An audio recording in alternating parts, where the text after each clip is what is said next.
Welcome to Viewpoint on Construction, our podcast series that offers modern takes on a transforming industry. Beyond the latest construction technologies and best practices, this podcast series looks at the innovative ideas, creative voices, and forward-thinking themes that are shaping our industry. So sit back, relax, and enjoy the show. Ladies and gentlemen, welcome. I continue to be Wayne Newitz, and I continue to be thrilled to bring you another Viewpoint on Construction. I am also thrilled to have with us today a very distinguished guest, Mr. Stuart Binstock, President and CEO of the Construction Financial Management Association, known to those who love the organization as the CFMA. Stuart, welcome. How are you today, Wayne? I am doing great and really excited to have this discussion. We're here today to talk about leadership, leadership in general, leadership in the construction industry in particular. And Stuart, what I thought I'd do without telling you first is put ourselves a little bit on the defensive about this whole topic, because I don't know about you. I tend to get a lot of information and sales pitches for leadership courses, training materials, new books on, the latest, greatest leadership craze or methodology. If you're out there trying to become a better leader, which is especially relevant in our industry now as we have younger folks moving up into leadership roles, how do you even begin? How do you find resources? Where do you start? How do you counsel people? Well, I ran across a personality assessment profile probably 20 years ago in kind of an area where I was in, actually kind of almost a different career. And I ran across this personality profile assessment tool. I think a lot of people have heard of Myers-Briggs. Mm-hmm. It's not Myers-Briggs. It's called the Strength Deployment Inventory. And I think I loved it, and I learned about this, and I appreciated it because the first time I took it as a student, I learned some things about myself. And the distinction here is we historically, I think, over the last 30 to 40 years, or maybe the old school approach, is to talk about people's IQ. Except today, everybody talks about EI, and that's emotional intelligence. Mm-hmm. And that's what this is about. And what I've learned in my career, when I thought I was a real whiz-bang smart guy, and then, got stuck in the back because I couldn't listen to people and I didn't pay attention to people's thoughts and considerations, I learned the hard way that EI is probably more important than IQ. And so if you look up emotional intelligence, there is a ton of stuff on this topic, but that's where the rubber meets the road, and that's where I think what makes different leaders more effective than others is understanding the emotional intelligence quotient. Right, and I think we can all paint the picture of the brilliant intellect, the man or woman who has the amazing idea, the amazing entrepreneurial spirit, but just stinks with people, right? And some of us are probably imagining those folks from our lives right now. I think we'd all agree. Go ahead. Are you talking about me a few years ago, Wayne, before I took this? Stuart, this is awkward right now. Let's move on. Can we just move on, please? No, not at all. Let's just say, Wayne, let's just say I've learned the hard way. That's why this is so near and dear to me. Right. Because I made those kinds of mistakes. And that's why I really feel like this was transformative in my personal career. Stuart, I couldn't agree more that the emotional content of communications, of leadership styles, heck, even of marketing content and messaging, even of product development, there is more attention being paid to the emotional impact, the emotional content of both messaging and physical deliverables these days. So that is definitely a key criteria if you're looking for leadership training. Is it going to help you in that regard? I always say, Wayne, know your audience. Right. And, that's a basic fundamental tenet when you're talking to anybody or any group. Mm-hmm. But talking to an individual, know their emotional intelligence as well. And you can learn how to do that. Yep, exactly. So great advice for everybody out there. Look for courses, look for trainings that are going to help you in that regard. Now, I should probably mention, Stuart, you mentioned it, uncovering this methodology that you referred to. I should mention why we've invited you to join us for this topic and are so pleased to have you. Besides your obvious qualifications as being the leader of a major national trade association, you do present and, full disclosure, our audience, I've had the privilege privilege of attending your seminars on this topic. And one thing that has stuck with me, you'll probably think good, that's kind of the whole, basis of the program, is the way that there's this spectrum of leadership, and that you can be a different personality type regardless of what that type is, and still know your strengths, know your weaknesses, and become a good leader. That was the big general takeaway. Can you, if it makes sense to you, can you talk a little bit about those types that I'm referring to, and the different personality types and their characteristics? Sure. So there are a whole bunch of assessment tools out there, and I will tell you there's 4 basic personalities. They call them different things, but there really are 4 basic personalities. So in the exercise that I use, the first personality type is called the altruistic and nurturing personality. So that's somebody who's trusting, optimistic, loyal, kind of like me. Kind of like me. I was not thinking of you, Wayne, when I thought of that. Move on. That's a whole other topic, Wayne. So that's somebody like a nurse, a social worker, a teacher. That's kind of that one personality. Right. And the next one is called the assertive directing. This is somebody who's self-confident, ambitious, quick to act, competitive. That's kind of your CEO type. That's the kind of person who, generally speaking, leads an organization. And if I remember correctly, Stuart, that's in fact verbatim the lead in on your LinkedIn profile page, I think. well, that's funny, Wayne. Yeah, I do tend to fit into that category. A little bit. Guilty as charged. But Wayne, you made one point. I do want to make sure I hit home to that. I'm going to talk about 4 basic personalities, and I just referred to one as the one that's kind of a CEO type. Mm-hmm. But you can be a leader from any of these 4 categories. I think that's one of the interesting things I've learned over time. Exactly. Is that as a nurturing, caring person, you can be a leader. It looks different than the assertive, directing person, self-confident, and quick to act. And then there's what we call analytic autonomizing, which is kind of the accountant kind of personality, one that I deal with quite a bit, which is practical, economical, methodical, analytical. Sure. Very different personality, but nonetheless, you could still be kind of a take charge person. And then the last one is kind of it's called the hub in this exercise, but it's really a collaborative person. It's somebody who's flexible, open to change, adaptable, open to compromise. And all 4 of those individual personality types can be leaders. It's just going to look, as I always tell people, we all look at the world through a different prism. Right. And that prism is our personality, our strengths. And that personality is how it's what guides our behavior. It doesn't have anything to do with intelligence. It doesn't have anything to do necessarily with our success, but it's what explains our behavior. So the interesting thing, Wayne, for every personality type, there are strengths. And then, of course, whenever I do this exercise, I go, well, on the right-hand side, you've got a list that's covered up. So you all know what that is, right? And everyone says weaknesses. That's what they're supposed to say. But that's not the answer. The answer is risk of being seen as. And what that means is this is how you're perceived by others. So as I always like to say, this is what people say behind your back. Right. So that trusting, loyal, idealistic person, they risk being seen as gullible, naive, and wishful. Because if you're always trusting, optimistic, and loyal, even when someone doesn't deserve that trust, then what people are going to say is you're gullible, impractical, and naive. It's kind of the flip side of the strength. Right. Is if you use that strength, you overuse it, it becomes a weakness. So similarly, with the assertive directing personality, someone who's self-confident, forceful, quick to act, can be considered arrogant, ruthless, pressuring, combative, conceited.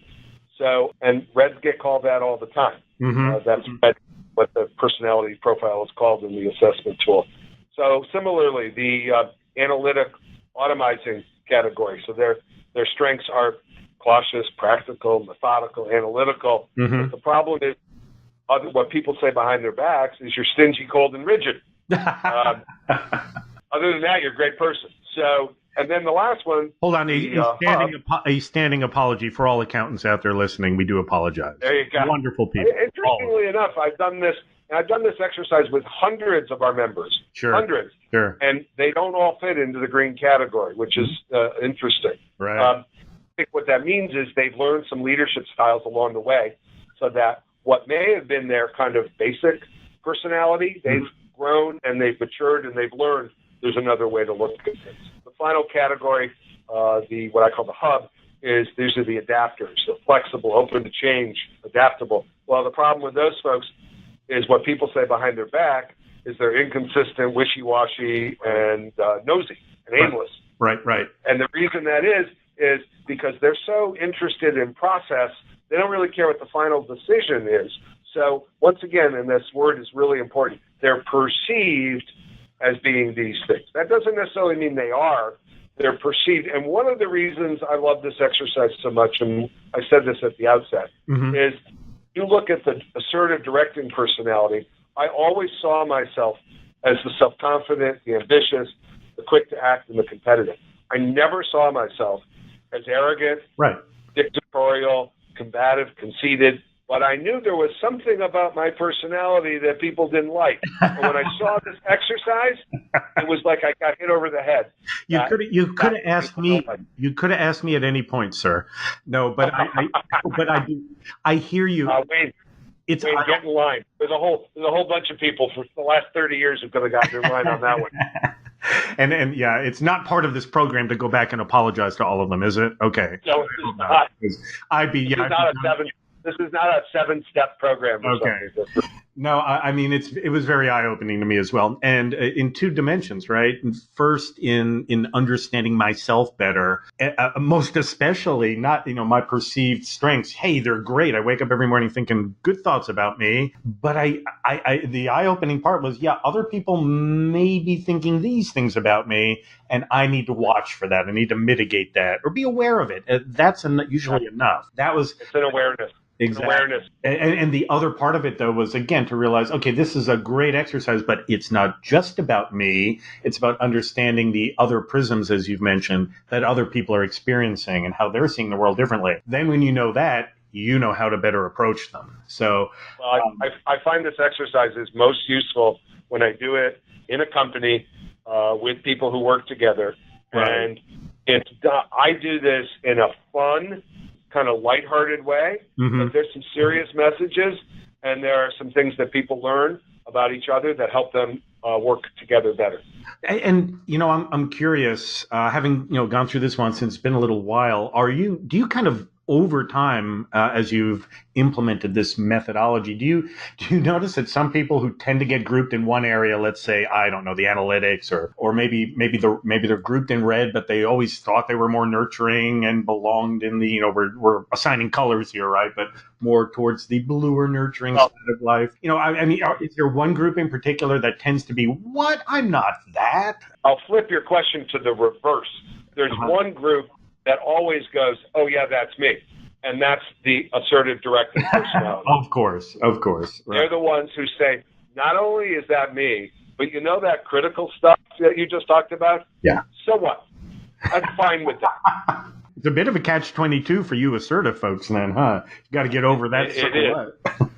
Well, and when I do this exercise, we do some interesting group exercises where we'll ask each group to kind of critique the other and say, what advice do you have for the others?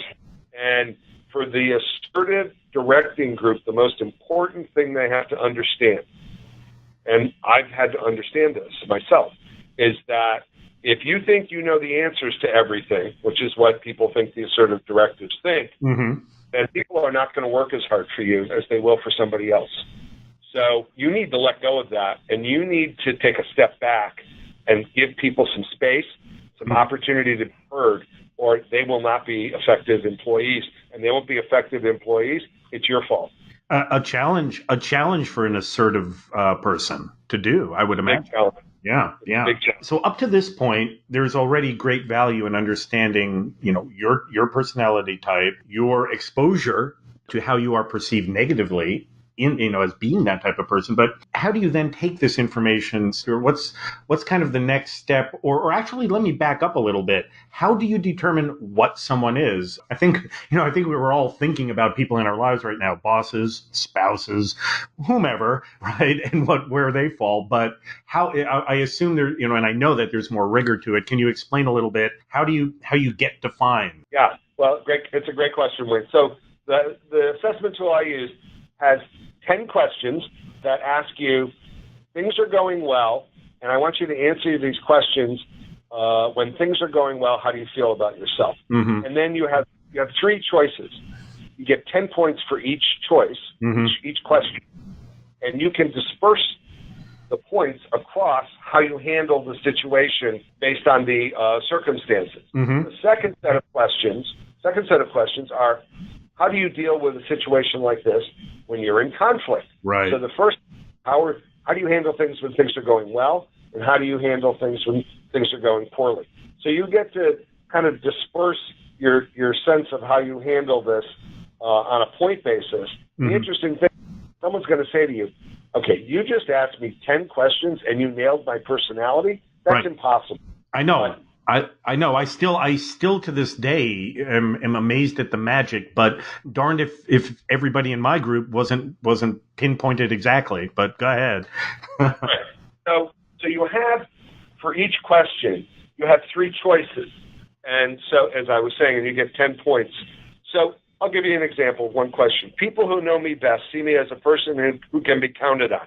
And then you have 3 choices. Mm-hmm. To be trusting of them and loyal to them, to be full of ambition and initiative, and to be resolute in my convictions and my principles. Mm-hmm. So you get 10 points for each question. You get to distribute the points as you see fit on those 3 choices. Right. So in the pedagogical world, I just learned that for this presentation. I have no idea.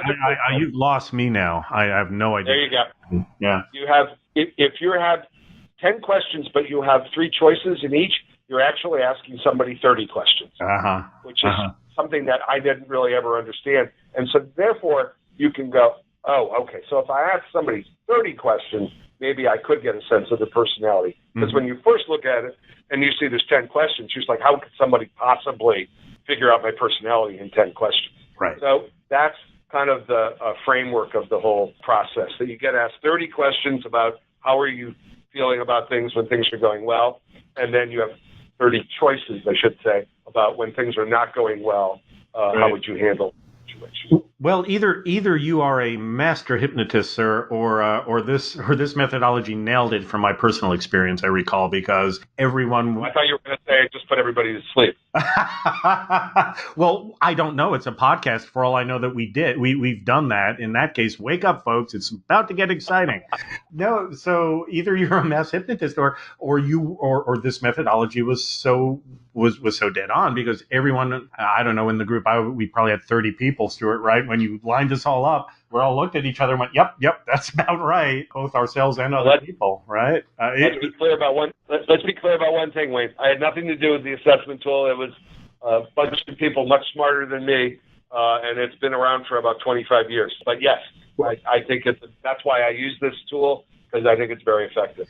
Again, it takes some intelligence to be able to appreciate intelligence and intelligent tools, sir. So don't sell yourself short. Be more assertive, Stuart, for heaven's sakes. Anyway, more self-confidence. No, I haven't heard that today.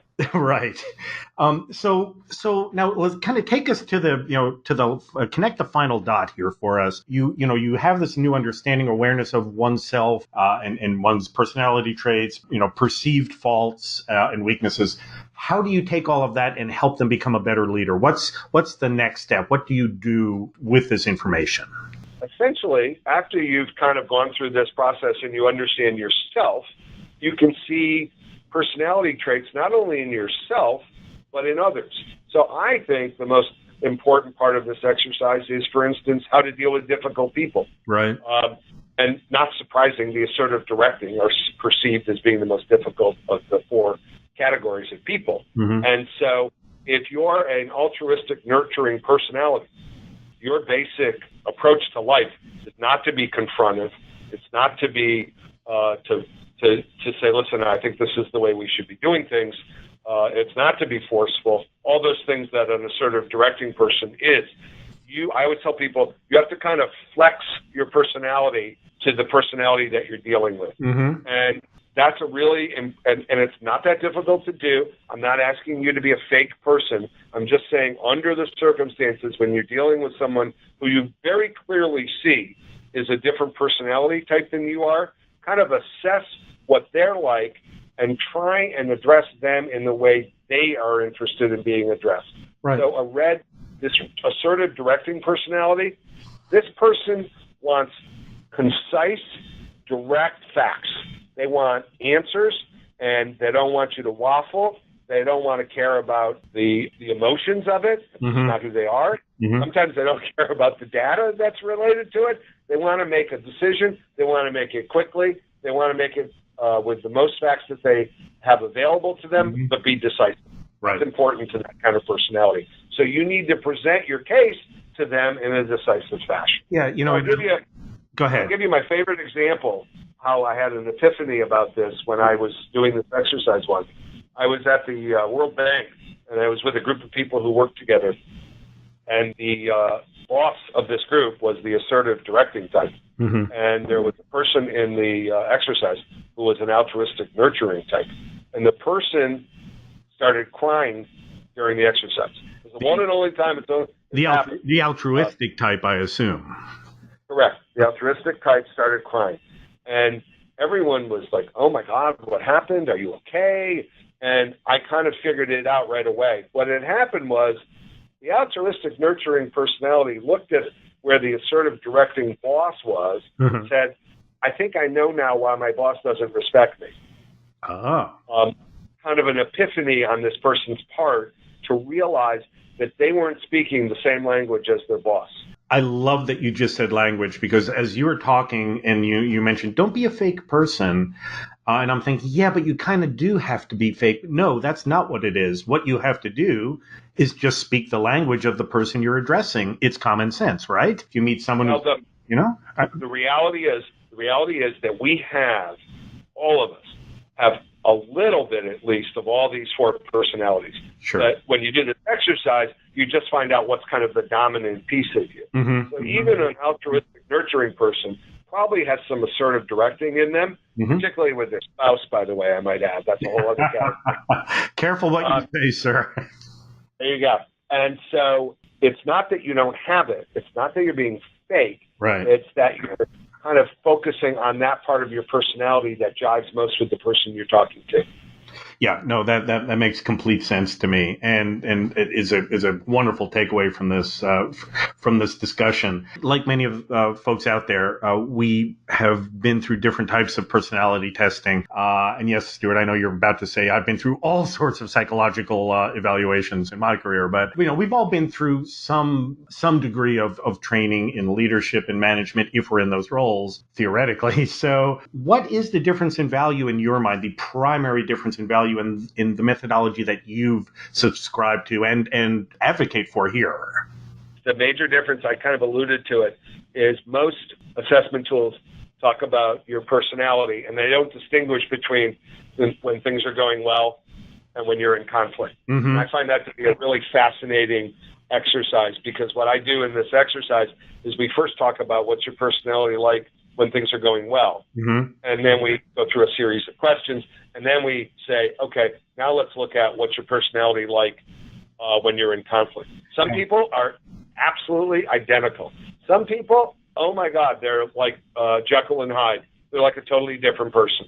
And that's really enlightening for someone. And I think it may be one of the key elements of the tool, which is why I like it so much, is that somebody realizes, I'm a nice guy. And then when they're in conflict, Mm-hmm. they're still a nice guy. And what they realize is they hate conflict, and they never get involved in conflict, and they avoid it like crazy.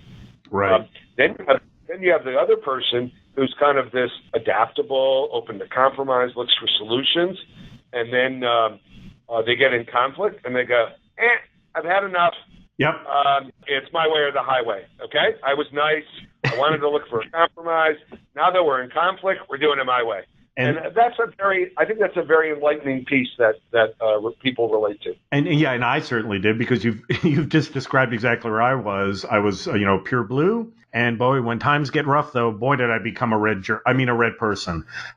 So, no, that's my personal story. So no, I agree. That was the big difference to me in going through this with you, is understanding my adaptive personality as well. That was huge for me in understanding the way I behave under stress, which happens all too often in all of our days. Sir, I warned you about this. I warned you why we have a chicken here in our studio. I told you about the nugget, did I not? Oh, no, Wayne, you never mentioned anything about... Stuart, I have emails. Stuart, okay, you might have said something, Wayne. Then whether you're ready or not, Stuart, our audience is certainly ready. The chicken's ready.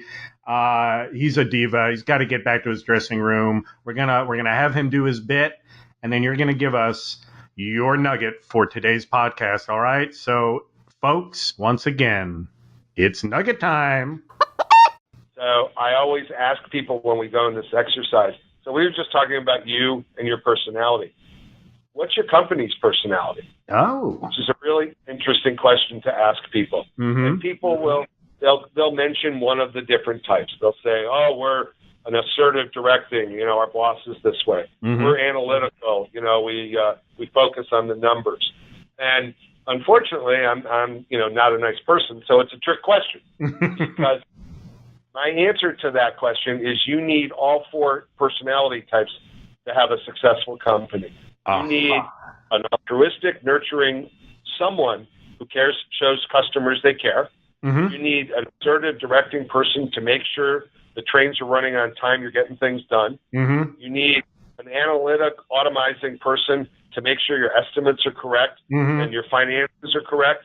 Mm-hmm. And you need someone who's adaptable, curious, open to compromise to supervise the millennials of today. So it's an interesting question to ask. Every once in a while, someone will say, "Oh, you need all different parts," and that is the answer. And that's a trick question, but it has an answer. And Stuart, with that answer, you realize what you've done, don't you? You don't realize what you've done. You've given us 4 nuggets. That's a 4-piece nugget.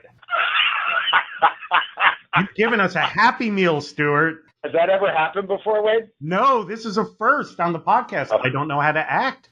I think with that, we just have to drop the mic, and I'm not going to drop the mic. It's a very expensive mic, but I'm going to virtually drop it, and I think we're good. That's excellent advice. And for anyone, I think it also speaks to the fact that we need to respect and embrace all of the different personality types, even when they're being difficult, because we need them to succeed in endeavors in our companies. I can't agree more.